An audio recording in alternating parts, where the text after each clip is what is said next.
Hello and welcome to BYJU'S IAS. Prelims is approaching, and like every year, we are again here with a very special lecture on geography through map. Now, this year what we have done is we have taken certain places which have been in news in the last 1 year, starting from last year's June till this year's May, and we are going to discuss that in the coming lecture. The crux of the matter is that we shall be discussing only those areas which have been in news. That is, we are not going to discuss the regular geography stuff, but the areas which have dominated the scene. And all these areas may be from different areas. Like, they might be important from the perspective of economy. They might be important from the perspective of culture. They might be important from the realm of international affairs or even to internal security. So anything of this nature, we have taken it at one place and we would be discussing them. Now, at the very beginning, my earnest request to you all would be that when you are watching this lecture, also have one atlas with you. If you are having atlas, it would become much more simpler. If you couldn't see the places properly in the PowerPoint presentation, you can look it into your own atlas. Some of you may have books on geography through maps also, so you can have that also handy so that you can see in them and know much more about those areas. So without wasting any time, let's start this particular session with the first area that I have selected here, as you all can see, from China. Now, on the eastern coast of China, we have Zhu is a city in the Jiangsu province. Now, why are we talking about this? Because India has opened its third IT corridor here recently. And who has opened it from behalf of India? It's going to be NASSCOM. I hope you all know. The National Association of Software and Services Companies. NASSCOM has opened its third. So the partnership is done. So at the same time, when third is there, there might be a prelims question like this, that there are following 4 towns, or let's say they give you 6 towns, and they ask you in which of the 6 NASSCOM has entered into a partnership as far as the IT corridors are concerned. So here, guys, remember this particular name, and along with this, also remember the last 2, that is, which were the first 2 IT corridors that NASSCOM had established. So they are, you can see one is here Guyang and another is Dalian. Now, these are the earlier 2 corridors. Again, they are the IT hubs in China. Dalian was the first that we had established over there, and it is in Liaoning province, whereas Guyang was the second one, which is in Guizhou province. So along with these 2 and the first one that we have discussed, these are the 3 IT corridors that India, or to be very precise, NASSCOM has established in China. So do remember these 3 names. Even if you cannot remember, do have an idea that if tomorrow a question of this sort comes in prelims, you should be knowing that these are the 3 places where the IT corridors are being established. So let's move to the next area. Now, guys, you can see this is the map of Indonesia. And again, I'm not discussing anything, very static. You all should have an idea about what is between Jakarta and Sumatra. You should have the idea what is the strait here. You should be having an idea about all these Southeast Asian nations. But what I'm focusing in this particular map is one place, that is here, Bali. Now, why I'm focusing here? Because last year, IMF, International Monetary Fund, as well as World Bank, together, they had launched something called Bali Fintech Agenda. Now, I'm not going to discuss these Fintech agendas because you would have known it or you would be knowing it. But then we all know that these are 12 policy elements which were established to help the member countries to harness the opportunities of rapid advances as far as the financial technologies are concerned. That's why the word Fintech. So do remember, where did it happen? If the question is that IMF along with World Bank launched its Fintech agenda at what place, do remember the answer would be none other than Bali. And it is a part of your Indonesia. Do look into the static areas of this particular area and look into the straits and all those things that passes here. Third, now guys, we can see a map of Gujarat and I'm focusing here on Vadodara. Now why I'm focusing on Vadodara? Because last year the government has sanctioned in Vadodara India's first railway university. Now guys, this is India's first. It has been dedicated to the nation, but at the same time, when we talk about the whole world, this is the third railway university. So where are the other two? Just do remember, one is in Russia and another one is in China. So after Russia and China, the third railway institute, the name of which is the National Rail and Transportation Institute. I'm again mentioning National Rail and Transportation Institute. It's been established at none other place but Vadodara. So just remember, it has been developed here. Fine, let's look at the another area. Now guys, you can see the map of Uttar Pradesh, Uttaranchal and all, but what I'm focusing here is on this route. The route which starts from New Delhi and ends at Varanasi Junction. This is the route of Train 18.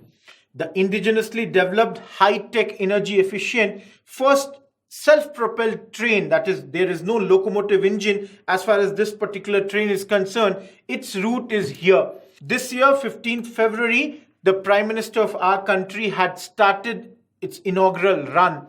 Now, what has to be focused here is that it starts from New Delhi, ends at Varanasi, and it has two stoppages. One in Kanpur and another one in Prayagraj. So, if the route of this train is asked, this is the route. Starting with New Delhi and Varanasi, do always remember Kanpur would come way ahead of Prayagraj when the train starts from New Delhi. And along with that, you can also see the important areas on the route map of this particular train.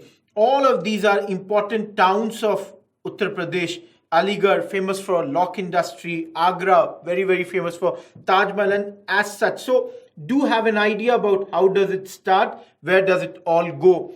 Train 18, important milestone as far as the history of India Railway is concerned and something that we all are proud of. Now, along with this, I should also tell you that at Varanasi only, India's first freight village is being developed.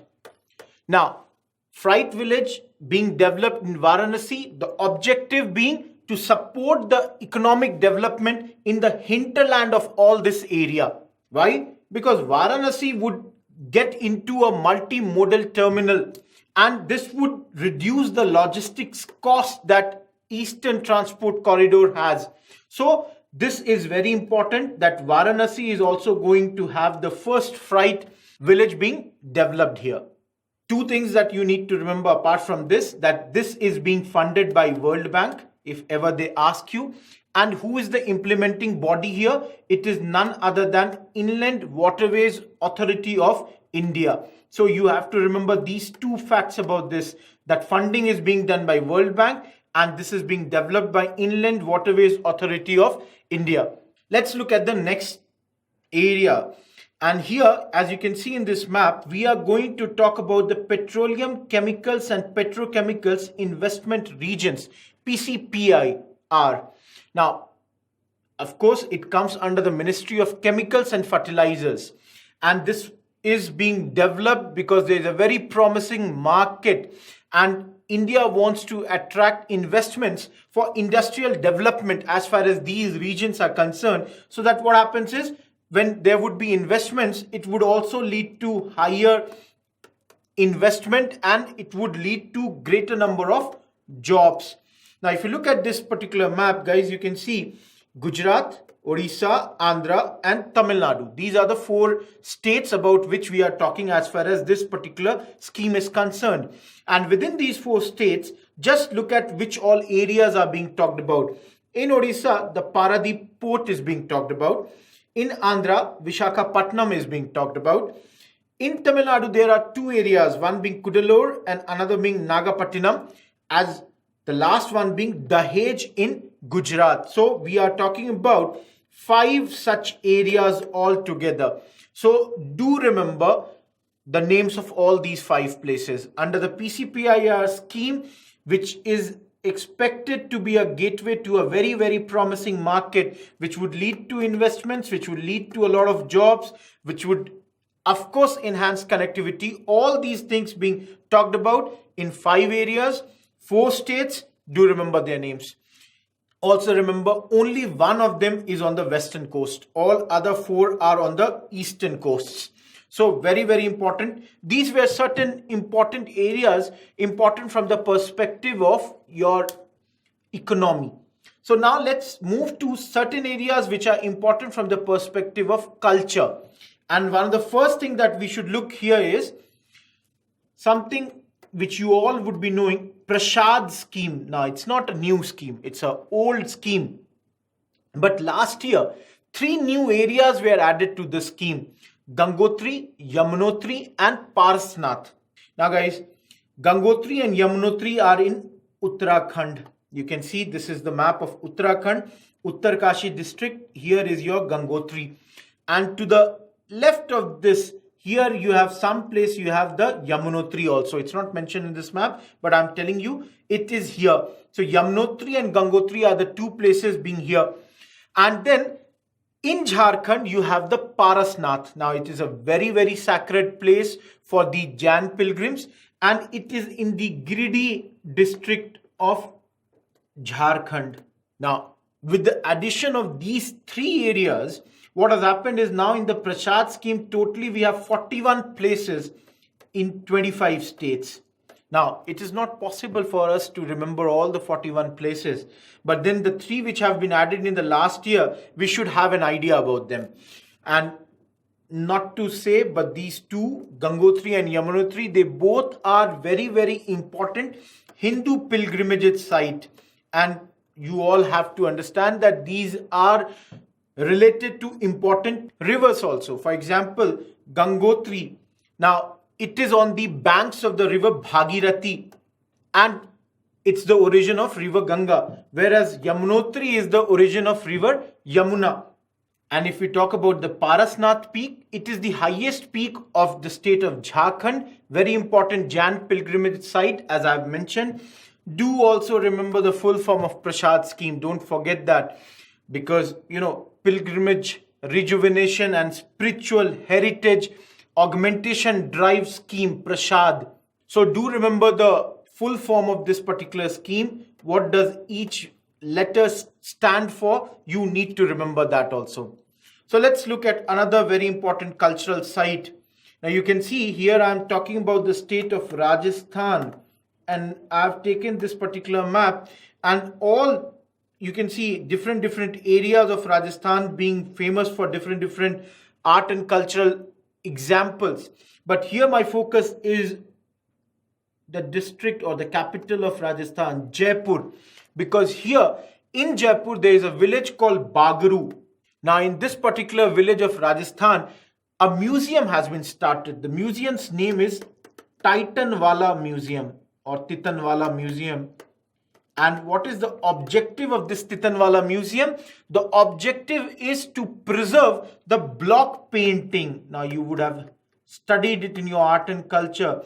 Bagaru is famous for the block painting. It's a traditional technique of printing where what is done is that the natural colors are used by the community which resides here. That community's name is Chippa.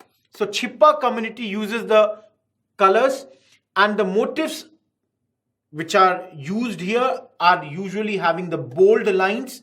So I'm not getting into art and culture, but do remember, where is your first such museum being established? It's none other than Bagaru in Jaipur in Rajasthan. Do study about this particular type of block painting. If it comes in art and culture, you should have an idea about this. And not only why only Bagru painting, you should have an idea about the different types of, paintings which are there prevalent in our country, like batik is there, ajrak is there. So there are so many. So do have an idea about them also. Let's move to the next important place. And you can see I have not made any, map here. What I'm trying to say is adopt a heritage now. Again, old project, old scheme. And this scheme, of course, started by none other than Ministry of Culture. Now, tagline, adopt a heritage, apni dharohar, apni pehchan, that is the preserving the past for the future generations. Now, this project, what happens is that different ASI monuments, Archaeological Survey of India monuments, they are adopted by the private players. So it is a joint collaboration. And of course, till now, the ASI has already made a list of over 93 such monuments, and which is a huge thing. And last year, 10 of these have been adopted. Now, you need to remember which all are these. Some of them are very easy. Red Fort is there. Then you have Qutub Minar is there.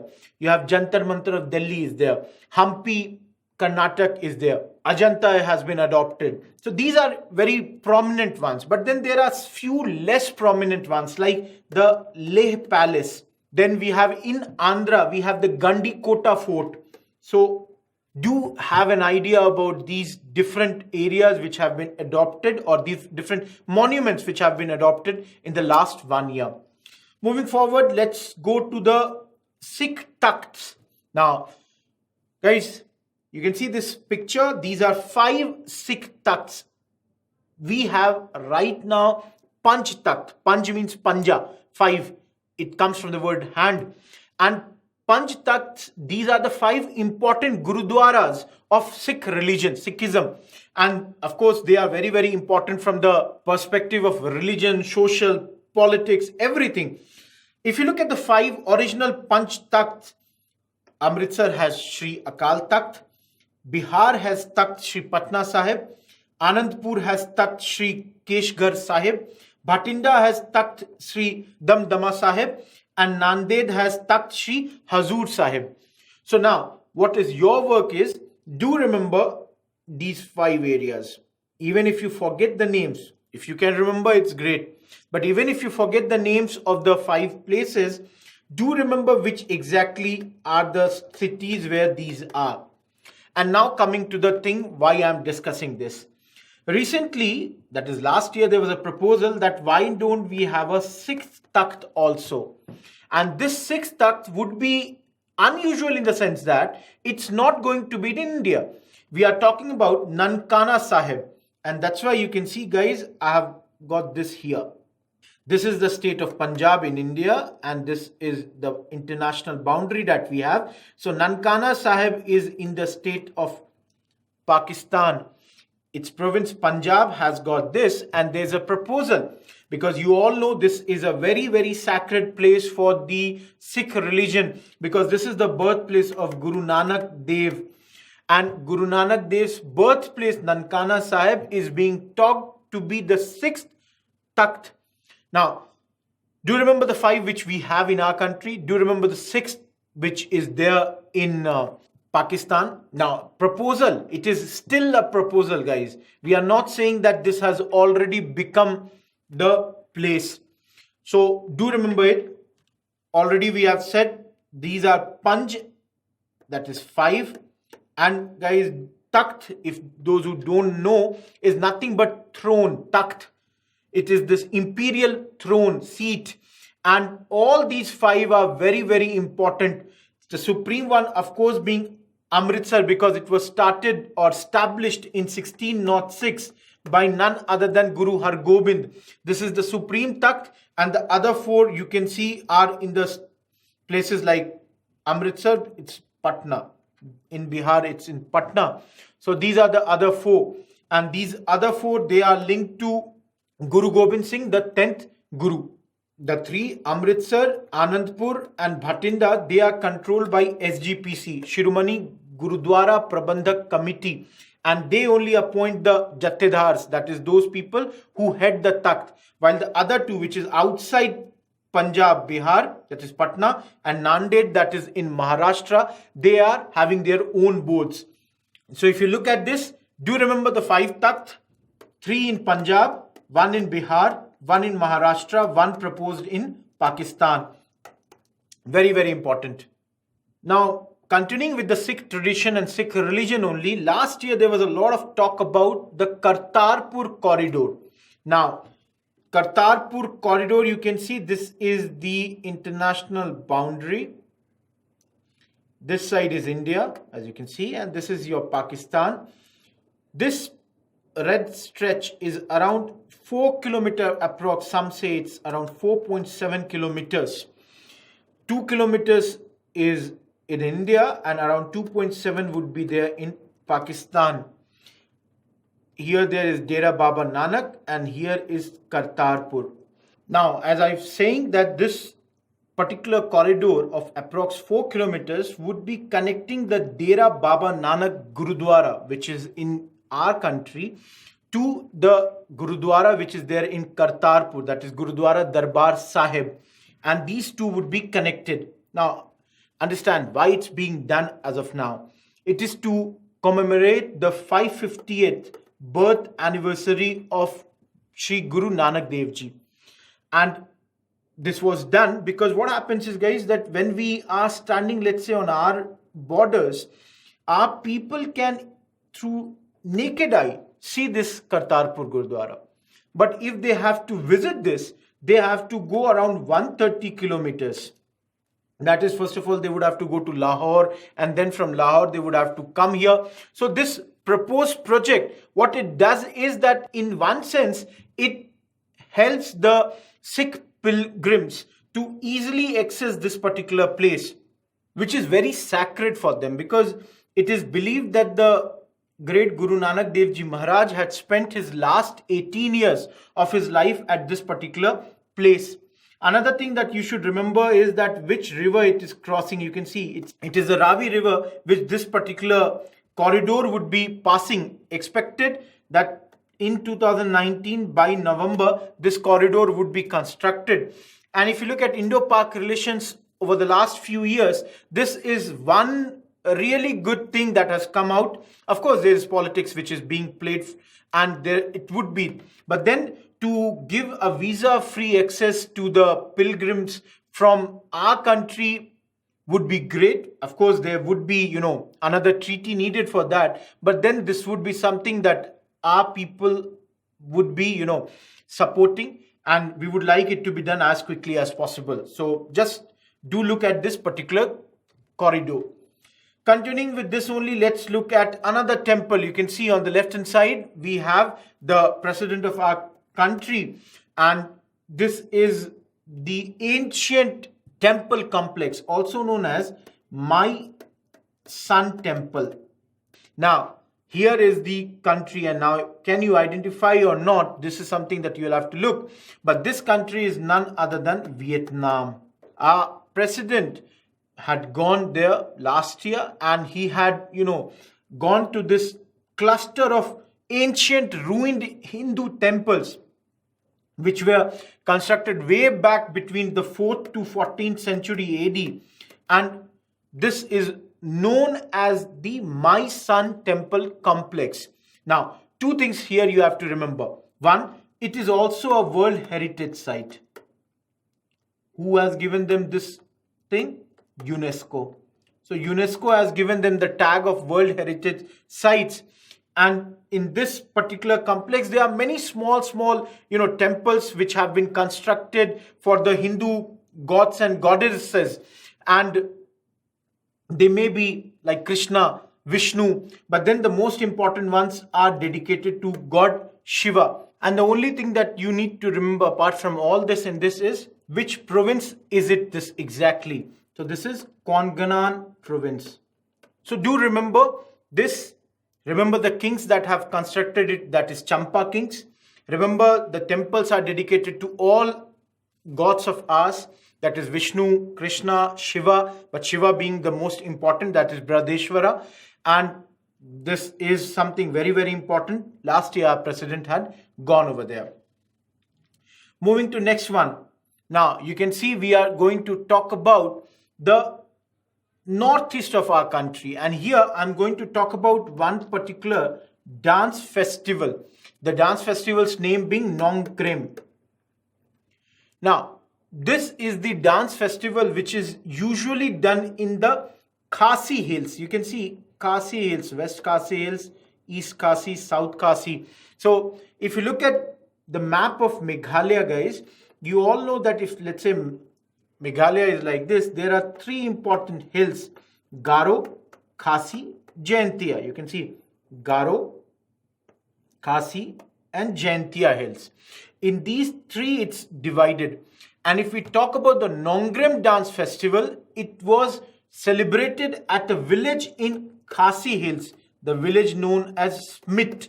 Smith is the name of the village where it was celebrated. Of course, these festivals are mainly on account of, harvest, thanksgiving, for peace, for prosperity, and very, very important dance festivals of people belonging to Khasi tribe. Continuing with Northeast, let's move to another state, Nagaland. And you can see I've given you a picture, and this picture is of another festival known as Hornbill Festival. Now, this Hornbill Festivals, this is very, very important with respect to Nagaland. Largest celebration of the indigenous warrior tribes, which you can see here. And again, aim is to, preserve the rich culture of the Naga tribes or Nagaland. And that's why it has a huge, extravagant traditions. And the whole festival is named after Hornbill, which is the most important bird species of this particular state. Let's move to next site now. This is Haryana, and in Haryana you can see I'm talking about Rakhi Garhi. Now, Rakhi Garhi has been in news for last few years. Those who have studied the Harappan civilization would know that of late the Harappan civilization is moving towards the eastern direction. Earlier, as it was thought that Harappa is more of Indus Valley civilization, now we can see that it's being continuously moving eastwards. And in its journey towards east, the most important place that has been discovered over the last few years is none other than Rakhi Garhi. And last year, one of the big discovery was done as far as Rakhi Garhi was concerned.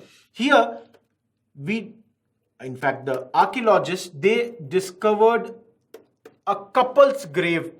First time it's been anthropologically confirmed that, in Harappan settlement, there was such sort of grave. Both the bodies were found along with each other, besides each other, next to each other. And this was a huge, huge discovery from the perspective of, anthropology.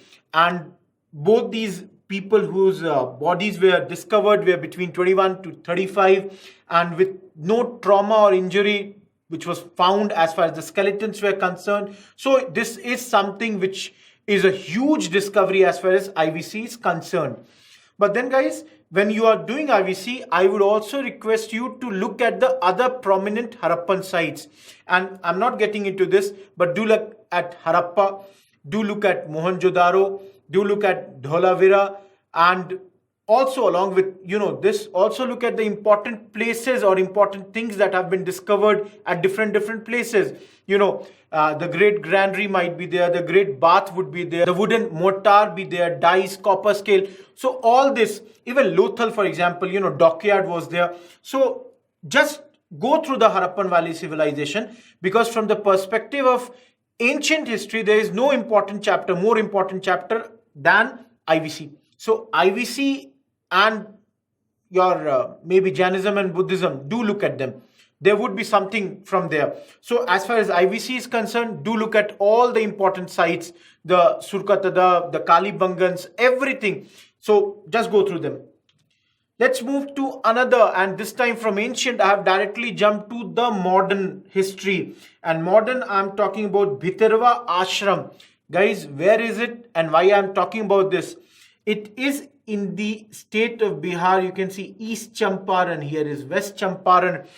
Your Champarans are famous for one great man, Mahatma Gandhi, and government is working to develop all those places which have been related to Mahatma Gandhi as something called Gandhi Circuit.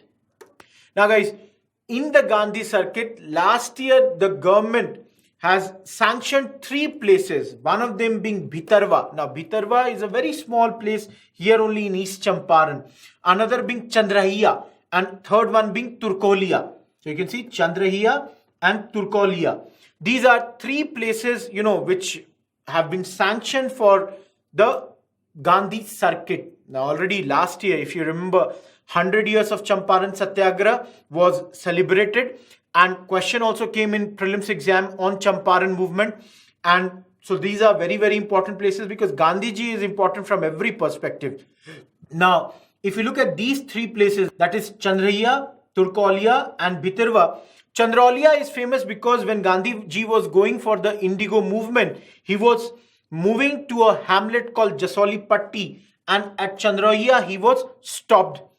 Bhitarwa is important because you can see it's a railway station, very small railway station. Now here, Gandhiji had established an ashram in Champaran at this place to do his all the social works. And the third place, Turkolia, is very important because in the Indigo revolution or Indigo movement, this is known as Turkolia concern. It's referred as Turkolia concern because it showed the plight of the indigo cultivators. So do remember these 3 places. Rest you can see this is the map of state of Bihar. Some of the prominent places, if you all have idea, one being very, very prominent is Bhagalpur, which is very famous for the silk cultivation. Another is Muzaffarpur, very famous for the lychee cultivation. Then of course you have Vaishali, the place related to Lord Mahavir. Then we have Nalanda, we have Bodh Gaya, all these related to Buddhism. And of course the capital city of Patna, which has Kumharar, where we know Mauryas, many things have been discovered. And then all these, there are many other towns which are here. Madhubani, famous for Madhubani painting. So these are the important places as far as Bihar is concerned. Now guys, again, there is something where I'm not showing you any map. I'm showing you 2 pictures. These are nothing, but they are the monuments of national importance.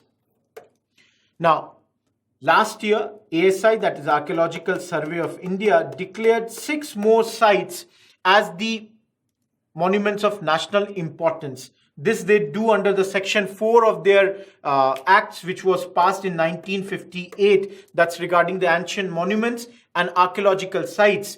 And last year, the 6 sites that have been, given place in this particular list, you can see the first picture. It is of the High Court of Nagpur.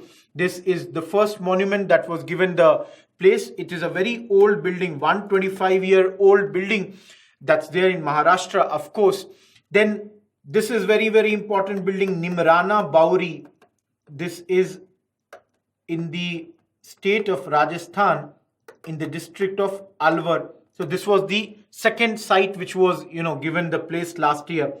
Then 2 places of the Mughal era were also given place here. One was Haveli of Aga Khan, and the 4th one was the Hathi Khana. The 5th one was the Vishnu temple of Pithoragarh, Uttarakhand, and the 6th one was the group of temples at Bolangir, Odisha. So guys, now if you have to remember which are the 6 places which have been given the place, remember one is in Nagpur, Maharashtra, another is in Bolangir, Odisha, 3rd is in Pithoragarh, Uttaranchal, 4th is in Alwar, Rajasthan, and 5th are 2 places, Agra, UP, one being Aga Khan Palace and another one being the Hathi Khana. So these are the 6 sites which have been given place in the last year's national importance monuments. Now next move to South America, and we were talking about the architectural places of India. So my question to you is, what's the world capital of architecture. And according to UNESCO, last year it named none other than Rio de Janeiro as the world capital for architecture for the year 2020. They keep on changing this. And the theme of this was all the worlds, just one world. So you can see the theme being all the worlds, just one world. Now, why Rio de Janeiro is so famous? Because guys, if you would have seen the pictures of Rio de Janeiro, its world famous statue of Christ, the Redeemer, or the contemporary constructions like the Museum of Tomorrow, all these have enabled UNESCO to appoint it as the world's architectural capital. So very, very important place. Let's move to another area with regards to architecture, and you can see I've put a picture of the buildings as far as Mumbai is concerned, because India last year nominated certain places of Mumbai, because those who have been to Mumbai, especially the South Mumbai and all those areas, would see a lot of Mumbai's buildings with such architectural styles which we call as the Victorian and the Art Deco. So all these Victorian and Art Deco ensembles of Mumbai, the architectures, they have been included in UNESCO's World Heritage List. And once it was added to this list, India also accepted and renamed all these ensembles as Victorian Gothic and Art Deco ensembles of Mumbai. There is a lot of buildings. Entire South Mumbai and all those areas are full of such buildings. And this is the third site from Mumbai, after one being your Elephanta Caves and another being the Chhatrapati Shivaji Terminal. And along with these three, in all, India has presently 37 World Heritage Sites, of which the largest is 5, being in Maharashtra. Overall, if you look, India is the 6th largest when it comes to the number of entries as far as this list is concerned. So do remember, India has a totality of 37. Within India, the largest is in Maharashtra, that is 5. Out of those 5, 3 are in Mumbai, 2 here, and the third one being this. And as far as the world is concerned, India is at the number 6th place. Now, of course, you cannot remember every building, because there are around 94 such buildings which have been, added in this Art Deco style of architecture. And even, Maidans like Oval Maidan has been, is there in this whole structure. So don't go for the buildings. Just remember that there is one more which has been added here. Let's look at another place, and this is way south in Tamil Nadu. You can see this is a place known as Thiruvaiyuru. Now, why is Thiruvaiyuru famous? Because it's India's first music museum. It's not been yet set up. It's going to be set up. Now, why here? Because guys, this is the birthplace of the great Saint Tyagaraja. And that's the reason government has decided that the first music museum of India would be established at the birthplace of Saint Tyagaraja, who is one of the trinity of Carnatic music. Now guys, here always remember the other two being Muthuswami Dikshitar and Shyama Sastri. And all these three people are the trinity as far as the Carnatic music is concerned. And in the birthplace of Saint Tyagaraja, Thiruvaiyur, the first music museum of India is going to be constructed. Let's move to something very different from music, war. And I'm going to talk about the Battle of Haifa. Now, Haifa is the third largest town of Israel. As you can see this map of West Asia, here is the place Haifa. Why I'm talking about this, guys? Because last year, 1918, we celebrated the 100 years of Battle of Haifa, which was played around 23rd September 1918. Now guys, we all know, those who have studied modern history, we all know that in the World War I, we had taken participation. Indian soldiers had participated from the states of Jodhpur, Mysore, Hyderabad. All these people, the private, the soldiers of these kings, along with the Indian army as well as the British army, had fought against the German Empire in Haifa, along with many other places like Mesopotamia, Egypt, Gallipoli, and in all these places we had fought. In fact, we all know India was one of the largest provider of the troops as far as this particular war was concerned, and our soldiers being from all the towns and states like Maharashtra, Tamil Nadu, Bihar, UP. So now Haifa is important because again it is one of the UNESCO's World Heritage Site, and it's also a destination for the Baha'i pilgrims. Do remember Haifa, it's no other place but in Israel, famous for the First World War and the battle site that we have just now talked about. Okay, let's move to another area again related to culture, history, but at the same time also related to polity. I'm going to talk about nothing but the Sabrimala temple complex. Now here guys, my earnest request to you all would be to study it from all perspective. As far as the mapping is concerned, do remember where exactly it is in Pattanamthitta. So do remember the place where it is. And one of the works that I would like to give you is just look at the river which passes here. Just for your work, this is something that you need to do on your own. Look at what exactly it is. Also, when you are looking there, also study about this, what Supreme Court has exactly said, what are the things that they have, discussed, who all are allowed, who all are not allowed, and whatever has been, because they were judgment where it was not consensus judgment because one of the judges had said things against the judgment. So look everything from the perspective of this particular case.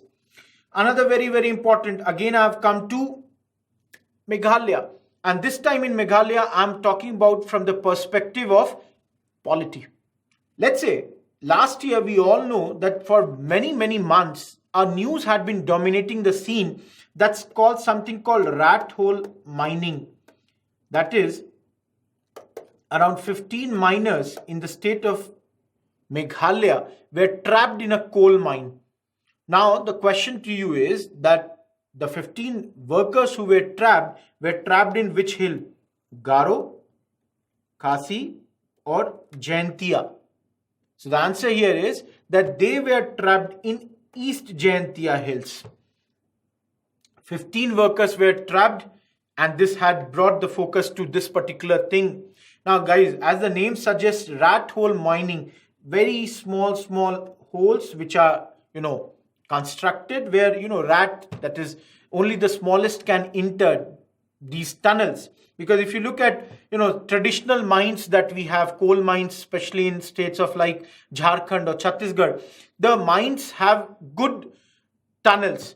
The tunnels are wide, they have enough flow of air, everything. Whereas the mines of Meghalaya, these are hardly 3 to 4 feet high, no pillars, and that's why they keep on getting collapsed. And one of the reasons of them being only 3 to 4 feet in height is that only small children or very young guys, they enter and extract the coal.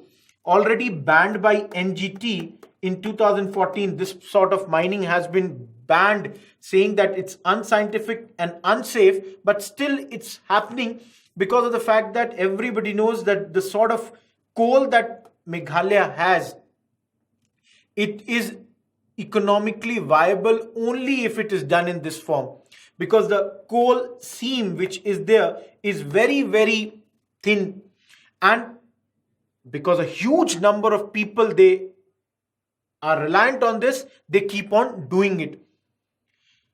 Last thing, we all know in this, the water had come. So the water had come from which river, or the water, excess water had come from which particular river? Do remember the name? Kopili. So as far as this particular topic is concerned, one is it was in East Jaintia Hills, another is the river was none other than Kopili. Move to the next topic. Again, now you can see I'm talking about borders of Karnataka and Tamil Nadu, and as you can see, if this is none other river but Kaveri. Very, very important river. Now, why I am talking about this? Because last year the government has given the notification for the constitution of Kaveri Water Management Authority and the Kaveri Water Regulation Committee. Two bodies. and their functions and everything has been made very clear. But what I'm looking at here is one place called Billy Gundlu. Now, this is a gorge which is at the interstate contact point. That is, when the waters from Karnataka, they enter Tamil Nadu, they enter at this particular place. That's called Billy Gundlu. This is the gorge that you have to keep in mind. So these were certain 3-4 places that were important from the perspective of polity. Let's move towards the areas of environment. Now guys, you can see Ramsar wetland sites of India. Last year, it was 26. One more site, 27th site was added. And which was that 27th site? It was none other than this one, 22 number. That is Sundarbans Wetlands that we have in West Bengal, or the Sundarbans Reserve Forest. They have been declared by the government of India as the wetlands of international importance. You can see the date, 30th January 2019, that is this year. This has been designated in this particular list. I don't have to talk about anything else, but do keep an eye on the list of these 27 places which are under the Ramsar wetland sites as far as India is concerned. Do look at Wildlife Institute of India. They announce it. Already we know that Sundarbans is already a UNESCO World Heritage Site, which was, announced in 1987. Already famous for the mangroves that it has, also famous for the Royal Bengal tigers, many different aquatic animals. So all those things are there. Do study this from the perspective of prelims, because in prelims, if you look at this particular place, these are very, very important. Last thing, one thing for you people, just look at these 27 and identify which state has the largest number of such sites. I can give you an idea. None of them are here. If you look, it would be in these areas only. Just go through this. Look at which particular place it would be. 3 or 4. Just remember it for pre. Let's move to Madhya Pradesh. And you can see in Madhya Pradesh, this is the town about which we are going to talk about. This is a town which is in news because National Tiger Conservation Authority has told the Supreme Court that when the African cheetahs would come to India, they would be kept at this particular wildlife sanctuary in Madhya Pradesh. So what's this sanctuary's name? Noradehi. Now, do remember this wildlife sanctuary's name. Also remember, when these African cheetahs would come, they would come from which particular country of Africa? They would be coming from Namibia. Now guys, cheetahs, if I give you some broad idea about this topic, that India has been trying to reintroduce cheetahs in our country since early 2000s. At one point of time, that is before independence, there were thousands of cheetahs in India. And the last time it was sighted was around 1947 in Chhattisgarh, and in 1952 it was declared to be extinct as far as India was concerned.